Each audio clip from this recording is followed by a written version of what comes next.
بسم اللہ الرحمن الرحیم. ناظرین السلام علیکم. میں ہوں آپ کا میزبان صابر شاکر وفاقی دارالحکومت اسلام آباد سے کچھ تازہ ترین اطلاعات اور ہم اپنے آپ سے شیئر کرتے ہیں. ایک طرف فل کورٹ بیٹھی ہے، 15 کے 15 ججز سپریم کورٹ آف پاکستان کے کمرہ عدالت نمبر 1، اور پوری دنیا نے ان کی لائیو کوریج دیکھی. ایک اور سین بھی ہے، وہ اس سے کہیں زیادہ دردناک ہے. یہ تو ایک خوشی کا مقام کہا جا رہا تھا کہ 15 رکنی لارجر بینچ آج ایک سب اکٹھے ہو گئے ہیں اور اس کی لائیو کوریج ہو رہی ہے، شفافیت آ رہی ہے، سب کچھ ہو رہا ہے. اور ایک مقدمہ جو ہے پریکٹس اینڈ پروسیجر رولز جو ہیں سپریم کورٹ کے، اس سے متعلق سنا، اور تمام پوری سپریم کورٹ آف پاکستان جو ہے وہ ایک چھت تلے بیٹھی اور تقریباً 2-3 سیشن شام تک، صبح سے لے کے شام تک اس پہ دلائل ہوتے رہے. بڑے بڑے نامور وکلا جو ہیں وہ کمرہ عدالت میں موجود تھے اور اٹارنی جنرل صاحب بھی موجود تھے. پوری دنیا کی نظریں اس پر لگی ہوئی تھی. پاکستان کے عوام بھی ٹی وی چینلز کے سامنے بیٹھے سب کچھ دیکھ رہے تھے. لیکن ایک ایسی خبر بھی تھی جس کو ٹی وی پر نہیں دکھایا جا رہا تھا، اور وہ خبر سوشل میڈیا پہ، ڈیجیٹل میڈیا پہ چل رہی تھی، اور وہ تھا پچھلے 16 مہینوں میں جو ظلم ہو رہا ہے پاکستان پہ، پاکستانیوں پہ، 25 کروڑ عوام پہ، آئین پاکستان پہ، جمہوریت پہ، عدالتی نظام پہ، نظام انصاف پہ،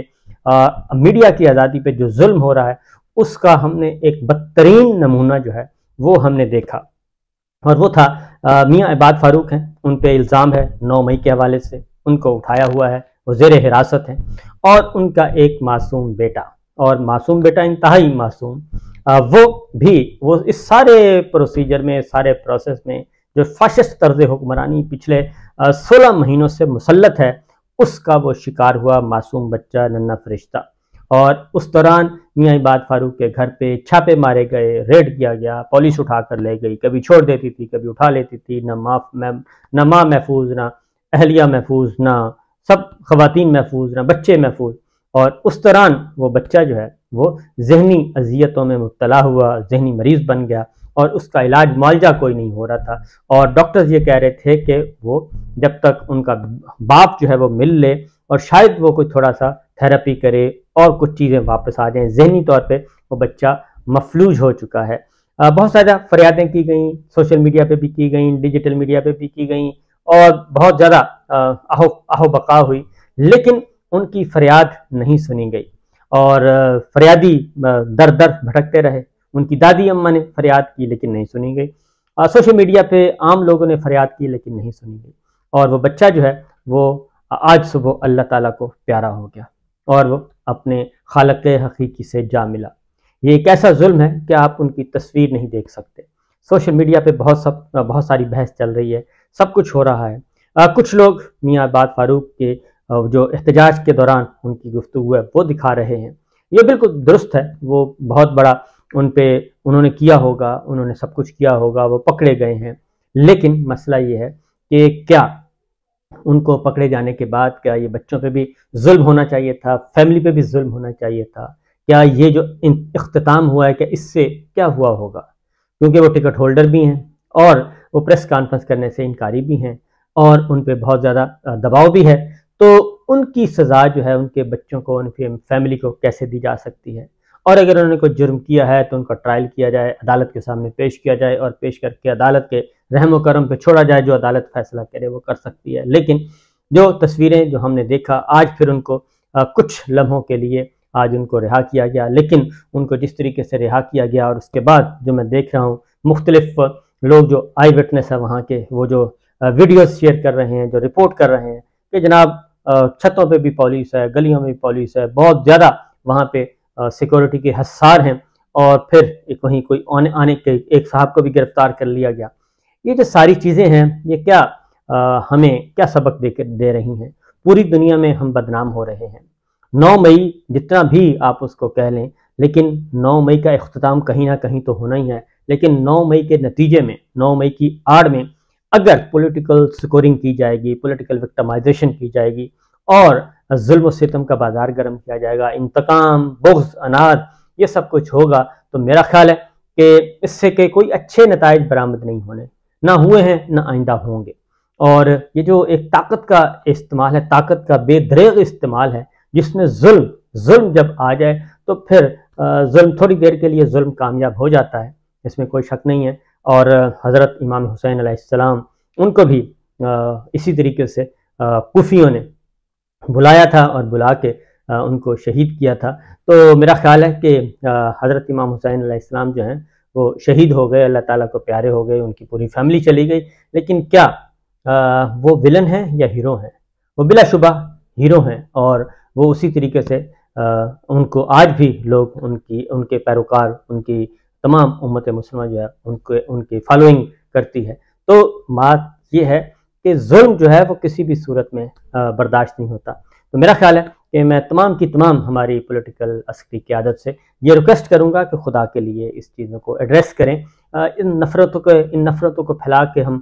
حاصل کیا کرنا چاہتے ہیں؟ چند لوگ تو ہو سکتا ہے ان کو تسکین مل جائے اور ان کو سکون مل جائے، لیکن ادروائز تو نقصان پاکستان کا ہو رہا ہے، پاکستانیوں کا ہو رہا ہے، پاکستان کے عوام کا ہو رہا ہے، اداروں کا ہو رہا ہے۔ یہ بات ذہن میں رکھیے کہ اداروں کا نقصان ہو رہا ہے، اس کے علاوہ کسی کا نقصان نہیں ہو رہا، اور اندر جو ہے وہ ایک نفرت ہے، ایک غصہ ہے، اور وہ ساری کی ساری چیزیں ایک اندر بہت گھٹن ہے، کم از کم یہ الفاظ استعمال کریں تو گھٹن بہت ہے، وہ یہ چیزیں اندر جمع ہو رہی ہیں، لاوا پک رہا ہے، اور اس لاوے کو اگر آپ نے جگہ نہ دی تو اس کا نقصان ہوگا پاکستان کو، پاکستان کے اداروں کو نقصان ہوگا۔ اس لیے جناب میں صرف ریکویسٹ کر سکتا ہوں، درخواست کر سکتا ہوں، اور ہم خود چونکہ متاثرین میں شامل ہیں، ہم تو برداشت کر رہے ہیں، اللہ تعالیٰ ہمیں ہمت دے، حوصلہ دے، استقامت دے، اور یہ پورے کا پورا جبر جو ہے میں خود بھی برداشت کر رہا ہوں، لیکن یہ جو بچے کے ساتھ ہوا، اور اس طریقے سے بہت ساری فیملیز ہیں، اگر انہوں نے کوئی جرم کیا ہے تو ان کو عدالت کے سامنے پیش کریں۔ میاں محمود رشید ہیں، اعجاز چودھری صاحب ہیں، ڈاکٹر یاسمین راشد ہیں، عالیہ حمزہ ہیں، فلک ہیں، صنم ہیں، اور دیگر جو خواتین ہیں، اس طریقے سے فردوس شمیم نقوی صاحب ہیں، تحریک پاکستان کے کارکن ہیں، ان کے ساتھ کیا ہو رہا ہے، جناح کیپ پہن کے وہ جس دردناک انداز میں آپ کو اپنی گفتگو کر رہے ہوتے ہیں، اسی طریقے سے چودھری پرویز الہی صاحب ہیں، اور آپ کے صداقت عباسی، یہ سارے کے سارے لوگ جتنے بھی اس وقت لاپتہ ہیں، کوئی لاپتہ ہے، کوئی اٹھایا گیا، عمران ریاض خان ہیں، ان سب کا قصور کیا ہے؟ ان سب کا قصور کیا ہے کہ کیا وہ ایک آئین کے تحت ایک اپنی پولیٹیکل ایکٹیویٹیز کو کرنا چاہتے ہیں، سیاسی سرگرمیوں میں حصہ لینا چاہتے ہیں، اپنی پسند کا ووٹ دینا چاہتے ہیں، اپنی پسند کی پارٹی جوائن کرنا چاہتے ہیں، اپنی پسند کے، اپنی مرضی کے مطابق آئین اور قانون کے اندر رہتے ہوئے بولنا چاہتے ہیں، اظہار خیال کرنا چاہتے ہیں، اور اپنی سیاسی آزادیاں چاہتے ہیں جو آئین ان کو دیتا ہے، اس کے علاوہ اور کیا چاہتے ہیں؟ اور عمران خان صاحب بھی اندر ہیں، یہ سارے کے سارے، یہ جبر جو ہے، ایسا جبر میں نے اپنی ہوش میں نہیں دیکھا، کیونکہ پاکستان پیپلز پارٹی کے لوگ بھی یہ کہتے ہیں، پاکستان پیپلز پارٹی کے لوگ کہتے ہیں جنرل ضیاء الحق صاحب کے زمانے میں پیپلز پارٹی پہ بہت ظلم ہوا، لیکن یہ والا سین ہم نے ادھر بھی نہیں دیکھا۔ تو یہ ان سب کو کیوں کھلی چھٹی دی ہوئی ہے؟ یہ چیف جسٹس آف پاکستان، تمام آنریبل ججز اور chairman joint chief of staff committee general Sahir Shamshad Mirza صاحب، آرمی چیف جناب سید عاصم منیر صاحب، اور پاک بحریہ کے سربراہ، پاک فضائیہ کے سربراہ، ان سب کو یہ سوچنا ہوگا کہ جناب بیٹھیں، مل بیٹھ کے، اور D G I S I general Nadeem Anjum صاحب کو بھی بیٹھنا ہوگا کہ یہ سب کچھ جو کچھ ہو رہا ہے کیا ان کے علم میں ہے، اور کیا اسی طریقے سے ہونا درست ہے، یا اس کو روکنا چاہیے، اور واپس پاکستان کو ایک پرامن ماحول میں واپس لانا چاہیے۔ یہ چیزیں بہت غور طلب ہیں، اور اگر ان چیزوں کو ایڈریس نہ کیا گیا تو سوائے اس کے کہ نقصان ہو رہا ہے، اور فرسٹریشن ہے، ڈپریشن ہے، سٹریس ہے، اس کے علاوہ کچھ نہیں ہے۔ اور میں خاص طور پہ جوڈیشری سے بھی کہوں گا، جسٹس قاضی فائزہ صاحب سمیت تمام آنریبل ججز سے، خواہ وہ سپریم کورٹ کے ہیں، لاہور ہائی کورٹ کے ہیں، باقی ہائی کورٹس کے ہیں، ان سے بھی کہوں گا آئین نے ان کی بھی کوئی ذمہ داریاں ہیں، وہ کم از کم 100 موٹو نوٹس لے کے ان ساری چیزوں کو اکٹھا کریں، اور پچھلے 16 مہینوں میں کتنے مقدمات درج ہوئے، پولیٹیکل وکٹمائزیشن، شہباز حکومت، پی ڈی ایم حکومت کیا گل کھلاتے رہی، اور نگراں حکومت کیا گل کھلا رہی ہے، ان کے دور میں 16 مہینوں میں جتنے مقدمات ہوئے ان سب کا ریکارڈ منگوا کے دیکھ لیں، اور پوچھیں کہ یہ سب کچھ کیا ہوا، کیسے ہوا، اور ان کے پیچھے کوئی حقیقت بھی ہے کہ نہیں ہے۔ یہ ضروری ہے، کیونکہ اگر ان چیزوں کو ایڈریس نہ کیا گیا تو لوگ مطمئن نہیں ہیں۔ میں آپ کو بتا دوں، نہ اندرون ملک نہ بیرون ملک، پوری دنیا میں اس وقت ایک بہت شدید قسم کا رد عمل چل رہا ہے، خاص طور پہ پاکستانیز، وہ پاکستان کے اندر رہتے ہیں یا اوورسیز پاکستانی باہر رہتے ہیں، یہ سب کے سب اس میں چل رہا ہے۔ تو صورتحال یہ ہے جی کہ جب تک دیکھیں انصاف نہیں ہوگا تو کچھ بھی نہیں ہوگا، اور نظام انصاف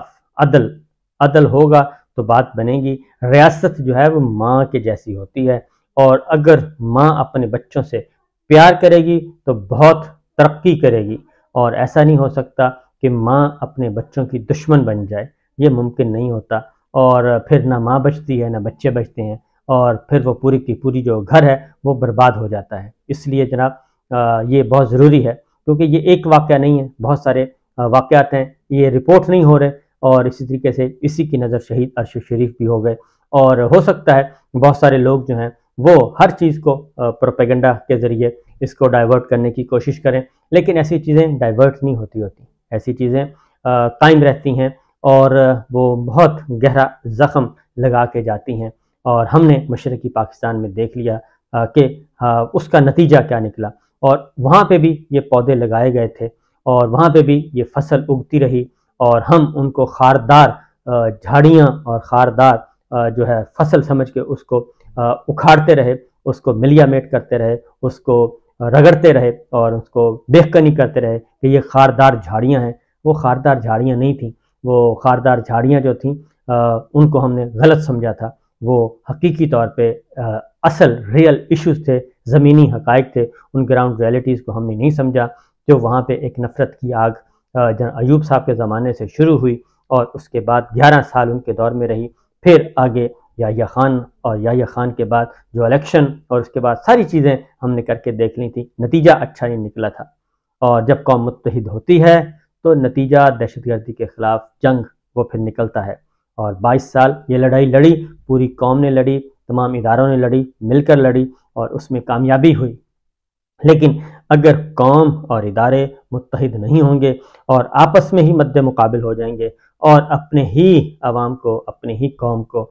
سمجھا جائے گا، اپنے ہی لوگوں کو سمجھ لیا جائے گا کہ یہ سارے کے سارے دشمن ہیں، یہ غدار ہیں، یہ اینٹی اسٹیٹ ہیں، تو ان کی بےخکنی کی جائے، ان کو خاردار جھاڑیاں سمجھ کے، کانٹے سمجھ کے ان کی بےخکنی کی جائے گی، تو میرا خیال ہے کہ وہ درست نہیں ہوگا۔ یہ درد مندانہ ایک اپیل ہے، درد مندانہ گزارش ہے کہ خدا کے لیے ان چیزوں کو ایڈریس کریں، کیونکہ یہ چند لوگ ہیں، 2-4 لوگ ہیں جو ڈرے ہوئے ہیں، سہمے ہوئے اندر سسٹم میں بیٹھے ہیں، یہ بونے ہیں، بونے چھوٹے چھوٹے بونے ہوتے ہیں، جو ان کو اپنا خوف ہے، اپنی چمڑی دمڑی بچانے کے لیے یہ سب کچھ کر رہے ہیں، اس کے علاوہ کچھ نہیں ہو رہا، اپنی چمڑی دمڑی، اپنا اندر کا خوف ہے جو کر رہے ہیں، اور موجودہ قیادت جو ہے وہ آگے بڑھے اور اس کو ایڈریس کرے، یہ بہت ضروری ہے، ورنہ ہمیں ایسا نہ ہو خدا نخواستہ بہت زیادہ نقصان، کیونکہ یہ سرایت کر چکی، یہ چیزیں آہستہ آہستہ معاشرے میں سرایت کر رہی ہیں، یہ ایک کینسر کی طرح اندر ہی اندر یہ پھیل رہی ہیں، اور اپنا زہر پھیل رہا ہے، اور بہت دکھ ہے اندر۔ اجازت دیجیے، اللہ حافظ۔